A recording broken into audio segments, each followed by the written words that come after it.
Namaskar, welcome to Astro Jupiter. So today we are going to talk about exaltation and debilitation of planets. The state of exaltation gives a planet the maximum strength to deliver its results regarding its significations and also the houses it owns in a horoscope. So when a planet is exalted, it is in its full power to deliver its results. For example, when Mercury is exalted in a chart, the person has excellent communication skills, writing ability, negotiation skills, and the power of convincing the other person. The Mercury also gives very good youthful look to a person. So, in this way, when a planet gets exalted, it gives the best results of its own significations and also the houses that it owns in a chart. Like if in a Dhanur Lagna, if Mercury is exalted, it is the lord of 7th and 10th house.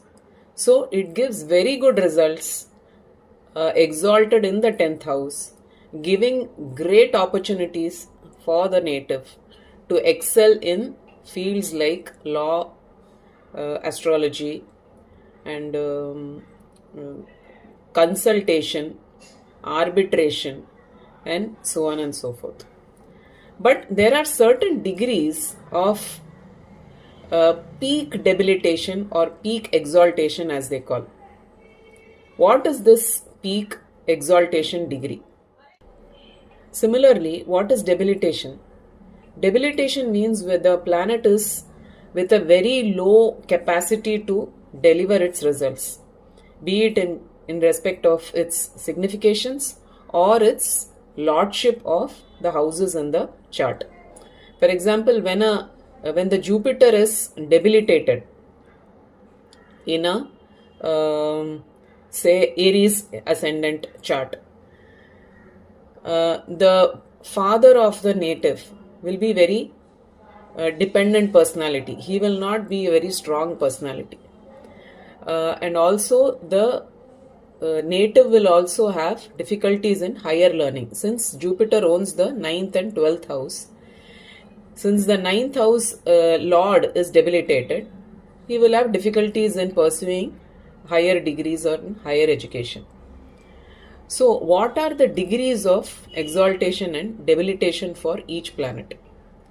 So, for example, for Sun, we all know that Sun exalts in the sign of Aries and it debilitates in the sign of Libra. But what is the degree of peak exaltation and peak debilitation? The peak exaltation degree of Sun in Aries is 10 degrees. That is, when in a chart Sun is placed at 10 degrees in the sign of Aries, it is said to be at the peak exaltation. That means it is in its highest power even in the sphere of exaltation. Whereas even if a Sun is placed in Aries and it is past 10 degrees, like if it is 20 degrees, it is not in its peak exaltation. It is still exalted.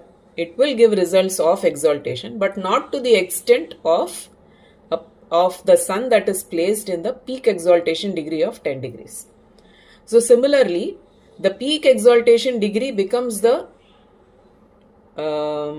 peak debilitation degree in Libra. So when Sun is placed in 10 degrees in Libra sign, it is said to be in the peak debilitation. Peak debilitation, what it does is, debilitated planet already it is weak. So when it is in peak debilitation, it becomes very weak.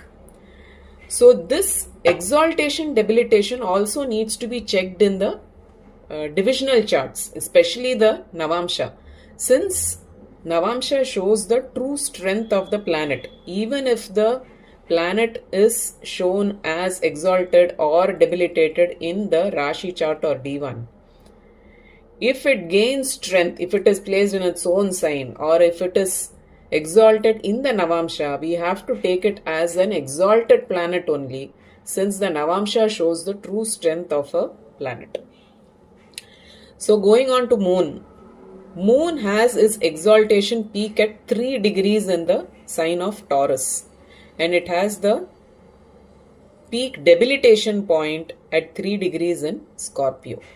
Similarly, Mars is exalted in Capricorn at 28 degrees, and its peak debilitation point in Cancer is the same 28 degrees in Cancer. Mercury is exalted in Virgo at 15 degrees, and it is in peak debilitation when it is at 15 degrees in Pisces sign. Jupiter is in its peak exaltation at 5 degrees in Cancer, and it is in peak debilitation at 5 degrees in Capricorn. Venus also in the sign of Pisces exalts at its peak at 27 degrees, and it's in its deep debilitation at 27 degrees in Virgo. And similarly, Saturn exalts in Libra at its peak at 20 degrees, and it debilitates in Aries at the same 20 degrees. So what we can understand by these degrees is whether the planet will be able to deliver its results even if it is in its debilitation. So unless and until it is in the same degree of the peak debilitation, it will still have the power to deliver its results, be it in its significations aspect or in its lordship of houses in the chart. So this will help you in gauging the actual strength of the planet. But the divisional charts need to be taken into consideration to conclude the true strength of a planet.